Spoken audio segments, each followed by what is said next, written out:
एक गांव था। उस गांव में बंदर बहुत थे।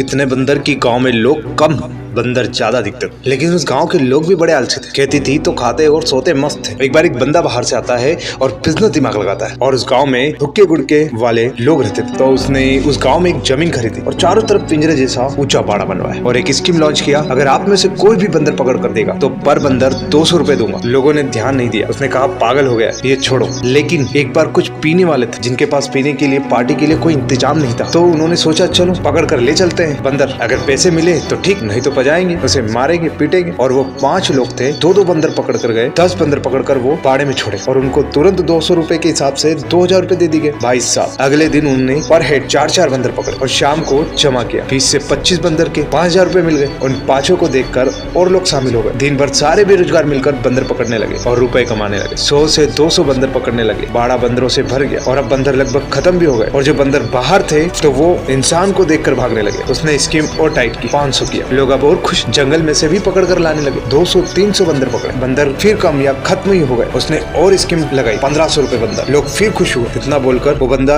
वहाँ से 1 महीने के लिए चला गया। बोला दिवाली पर आऊंगा, सारे लोग पकड़ कर रखो। अब बंदर हो तो पकड़े। उसे बाड़े का रखवाला सारे लोगों को अलग अलग जाकर मिलता और लोगों से बोलता, एक बात बताता हूँ, मालिक ने बंदर गिने नहीं है। लोग बोलते कहना क्या चाहते हो? उसने कहा 1000 के हिसाब से ले लो बंदर और 1500 के हिसाब से बेचो, मेहनत तो है नहीं। लोगों ने कहा बात तो ठीक है। सभी लोगों को अलग अलग समय पर मिलता और बंदर उन्हें 1000 के हिसाब से बेच और घर में ही छिपाने को बोलता। सभी ने बुद्धि लगाई, बिना मेहनत के काम हो रहा है। कोई जमीन बेचकर, कोई घर बेचकर बंदर खरीदने लगा। केवल 1 महीने की तो बात है। 1 महीने के बाद दिवाली आई। लोग सोच रहे थे मालिक आएगा, बंदरों के पैसे मिलेंगे। लेकिन दिवाली तो क्या, नया साल आ गया। होली बीत गई, न मालिक आया न बाड़े का रखवाला। घरों में एक ही चीज दिखे, बंदर बंदर और बंदर। दोस्तों, मार्केट में से कई सारे स्कैम लोगों के साथ हो रहा है। कहीं ऑनलाइन के नाम पर तो कहीं क्रिप्टो करेंसी के नाम, कहीं चीट फंड के द्वारा, तो कहीं 1 मंथ में डबल। उसके बाद आप सोचेंगे कि मैं तो लूट गया। नहीं, बहुत समझदारी का उपयोग करो और समय को सही जगह पर समय दो, क्योंकि सही समय पर, सही जगह पर और सही दिशा में किया हुआ काम ही रिजल्ट देता है।